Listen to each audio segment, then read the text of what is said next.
amigos, bienvenidos a una nueva transmisión más a este su canal Preguntero Informa, servidor Irvin Rodríguez, transmitiéndoles desde el día de hoy. Seguimos en este viernes 28 de junio del 2024. Si nos estás viendo por primera vez, muchísimas gracias por tu tiempo y por tu espacio. Solamente pido tu apoyo con la suscripción para que cada día podamos ser más en esta gran familia. Señores, el día de ayer vimos cómo se llevó a cabo el primer foro en donde acudieron varios ministros y en donde estuvo la presidenta, la ministra presidenta de la Suprema Corte de Justicia de la Nación, Norma Lucía Piña Hernández. Y fíjense ustedes, porque se me hizo a modo presentar simplemente este video.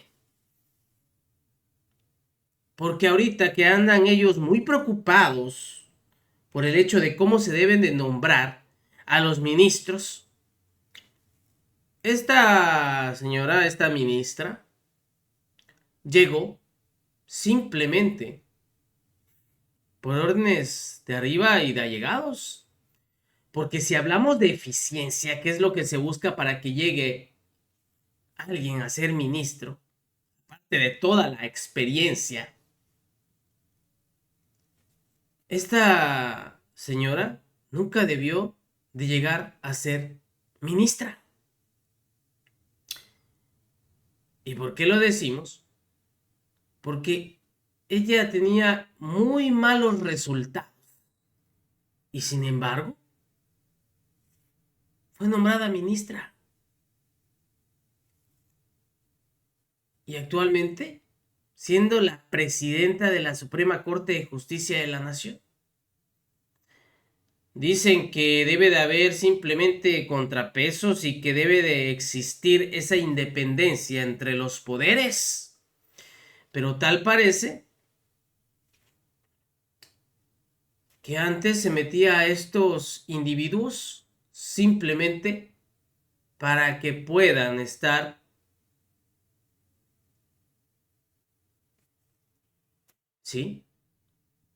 ayudando a la oposición.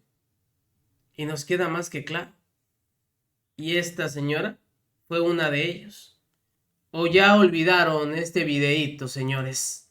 Porque así en una comparecencia que tuvo en su momento la candidata a ministra de la Suprema Corte de Justicia de la Nación, quien era Norma Piña,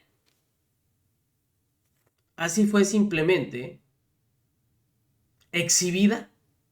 ¿Y ustedes creen que les importó a toda esa oposición en su momento? No. Les valía la manera en cómo llegase. Era simplemente poder poner a alguien que estuviera de su lado. Y para muestra este botón.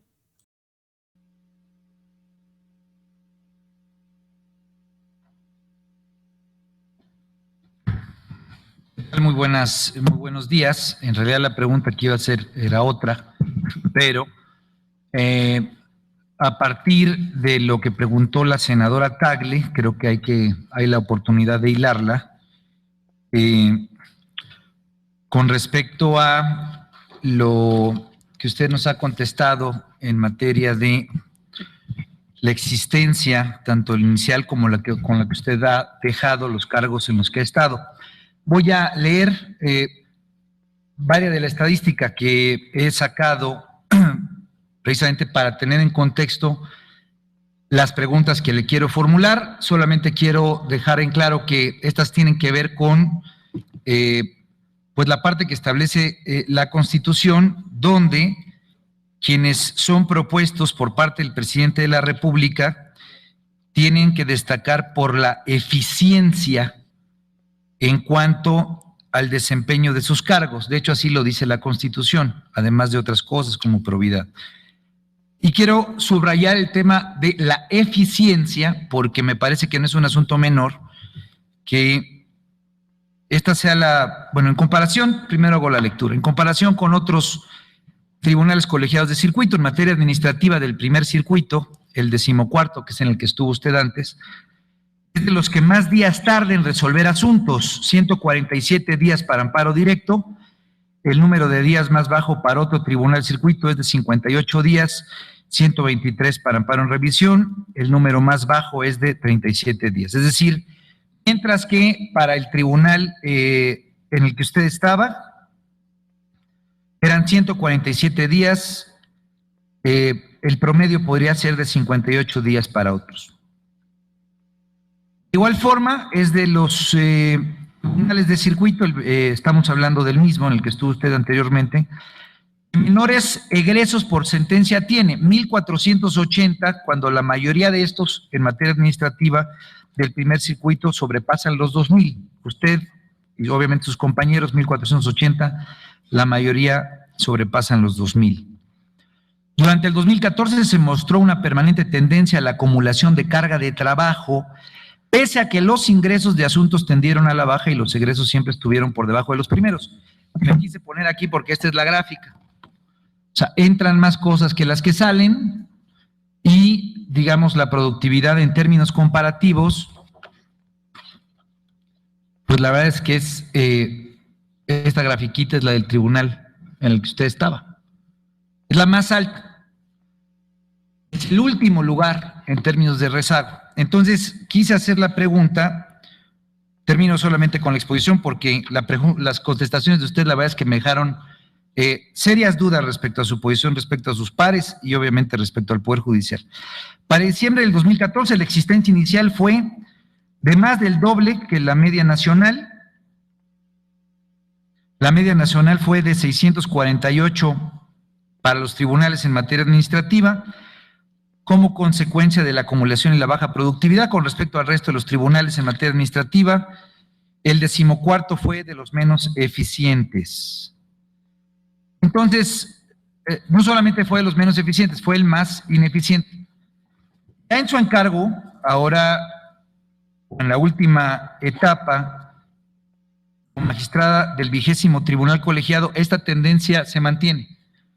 Es decir, esto fue anteriormente, estas son las gráficas que yo tengo para cuando usted estuvo en el 14º Tribunal Colegiado, y solamente para identificar si había un patrón de comportamiento, la Dirección General de Estadística Judicial pues nos muestra que esto es lo mismo. En el 2015 de junio, junio de 2015, perdón, arrancó este tribunal, empezó con 623, carga de 623 asuntos y solo egresó 93. Si lo comparamos con el promedio, pues más o menos está 3 o hasta 4 veces abajo del promedio.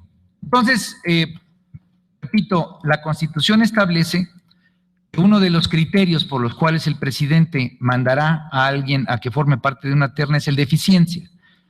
Ahora, usted nos ha dicho que a su interpretación la eficiencia no son estos números, sino es que usted le dedicó, y asumo que también en las ponencias de sus otros compañeros, cosa que se mantuvo donde usted estuvo porque se repitió el mismo perfil con sus compañeros en otros lugares, que lo que hizo fue dedicarle más tiempo, que lo que hizo fue ser pues mucho más cuidadosa y mucho más estudiosa del asunto. Yo quisiera que usted nos ahondara en ello, porque si usted estuviera en los tribunales en los que ha estado cercana a la media, entendería una argumentación de ese tipo. Sin embargo, cuando se hace la comparación y el argumento de quien expone es que ha sido mucho más cuidadosa y mucho más puntual en la revisión de los temas, pues la verdad es que lo que me dice es que todo el resto no lo hace. Es un poco lo que yo entiendo de su argumento. Yo sí hago mi trabajo bien porque yo me pongo a investigar, a estudiar, y entonces no veo el tema del tiempo como algo preocupante, porque lo que se trata es de hacer una investigación puntual, pero implícitamente lo que me deja por lo menos en duda, y quiero escuchar su percepción en esta respuesta, ¿por qué un ministro de la Corte se convierte en un líder del Poder Judicial? Se convierte en alguien que tal vez sería difícil encontrar, que es sumamente productivo en sus ponencias, que fue la última intervención, por eso me motivé a subir en esto, pero que tal vez la productividad de sus otros dos compañeros no lo es, entonces se le retrasa. Entonces sí me interesaría tener más bien una visión de quien hoy expone para profundizar en este asunto, porque si no, la impresión que me queda es entonces que el Poder Judicial, por un indicador de esta naturaleza no está generando justicia. Lo único que le interesa a todos sus pares, que repito, aquí tengo pues 18 tribunales de circuito que superan en capacidad de resoluciones la actividad de usted, la impresión que me queda es que implícitamente está diciendo es que ellos no hacen una revisión profunda. Entonces yo quisiera escuchar esa opinión. Esta es una pregunta que hice el día de ayer y que seguramente le haré a todos los que participan. Esto es, ¿cuáles cree usted que fueron sus méritos para estar aquí? Habida cuenta que estos son los datos, por lo menos que estadísticamente tenemos nosotros. Obviamente que sea lo más profunda posible, haré otras intervenciones después. Otra es, ¿cómo se enteró de que usted iba a participar en esta terna, ¿no? O quién le habló, etcétera. Usted sabe que esta presentación ha estado rodeada de muchas sospechas alrededor de la incidencia política de varios actores. Me gustaría que nos diera un reflejo sobre el particular. Y bueno, tengo varias que usted ha dicho que no quisiera dejar. Usted nos respondió, le respondió a la compañera Pilar en materia de corrupción. Lo que le respondió fue el proceso burocrático de cómo funciona el combate a la corrupción. La primera pregunta sería más puntual. ¿Hay corrupción o no en el Poder Judicial? Si es que usted considera que la hay, y obviamente tiene alguna evidencia que le permite soportar eso, ¿qué ha hecho para combatirla? Por lo pronto eso, pero sí me interesa mucho saber qué onda con estos datos. Gracias. Gracias, senador. Tiene el uso de la voz la compareciente.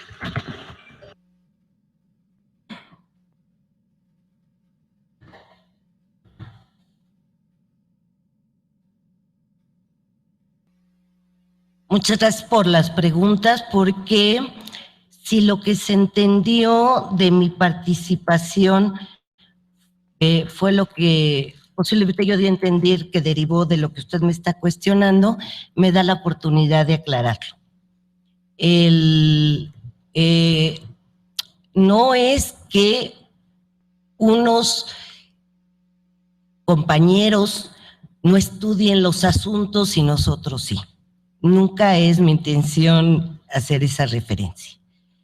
Lo que sostuve en lo personal, y es lo que yo puedo sostener, es que humanamente posible hay un determinado número de asuntos, para mí, que es lo que yo puedo sostener. Hay un determinado número de asuntos que se tienen que analizar, estudiar y resolver. Y en función de ello, se da la emisión de las sentencias. Por eso yo comentaba, no es rezago, es existencia. Rezago es no cumplir con los tiempos establecidos o que excepcionalmente se pueden ser justificados por el Consejo. El tribunal tenía existencia, sin que ello implique que, porque no es mi intención y lo puedo asegurar, y por eso le doy las gracias por la oportunidad que me da de aclarar esa situación, que los otros compañeros no estudian los asuntos y que por eso, como nosotros sí los estudiamos, por eso los sacamos. Sí, no es mi intención. Tenemos diferente forma de trabajo, posiblemente, y eso ha ocasionado que nosotros, dentro de los tiempos, sacáramos los asuntos.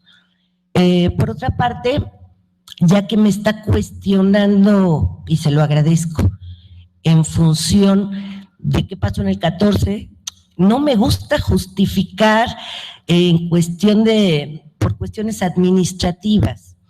En la comisión, entonces la Comisión de Disciplina del Consejo de la Judicatura Federal nos mandó llamar a determinados tribunales y porque teníamos esa existencia y se explicó concretamente, y dado que la pregunta me orilla que le conteste de esta forma, no porque el Tribunal 14 en materia administrativa fue motivo de diversos cambios de los titulares y ello ocasionó que los tiempos se retrasaran en cuanto al aviso de las autoridades, el aviso a las partes de la nueva integración del tribunal.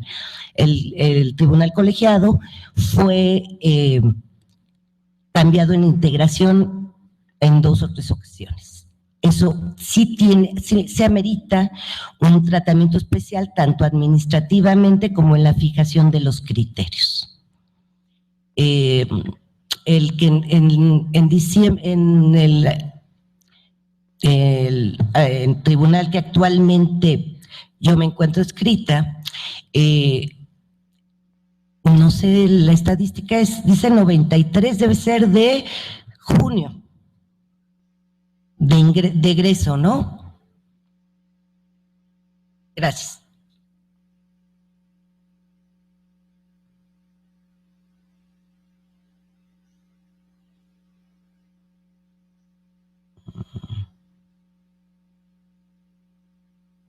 Pero sí, lo que me decía era en función de que habíamos sacado 93 asuntos, 98 en julio. Esto fue porque el tribunal colegiado empezó a funcionar el 10 de junio. Y como consecuencia del funcionamiento del colegiado, se tuvo que integrar los expedientes, notificar a las partes y por lo tanto el número de decisiones se redujo. En las nuevas estadísticas ya relacionadas con agosto, septiembre y julio, usted podrá corroborar que nos encontramos a la mitad de la gráfica de existencia y que los números coinciden en proporción con los demás asuntos. Ese mes en especial fue el inicio del tribunal colegiado. Gracias.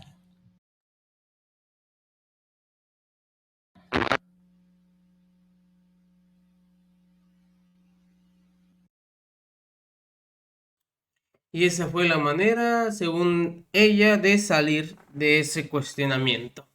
Decir que era el mes en el que había iniciado. Norma Piña fue exhibida simplemente como una de las peores en cuanto también, miren, credibilidad. Cuando estaba en su paso en la Suprema Corte de Justicia de la Nación, el plan se tiene un rezago de más de 10 años. Tiene muchos años que el Poder Judicial está reprobado ante la opinión pública. Incluso, senadoras del PAN así lo sostuvieron en el 2015. 4%. Y después el Ejército, la Policía Federal, de ahí viene la Procuraduría General de la República, que ya está en 51.4, y de ahí siguen los jueces justamente 47.4, es decir, están reprobados en cuanto a credibilidad. O sea, no hay credibilidad en el Poder Judicial.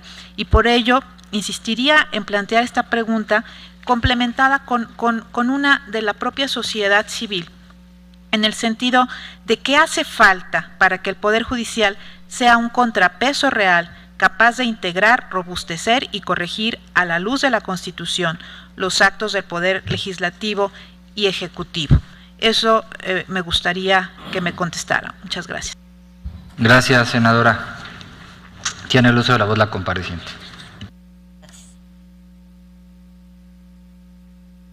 Gracias, senadora.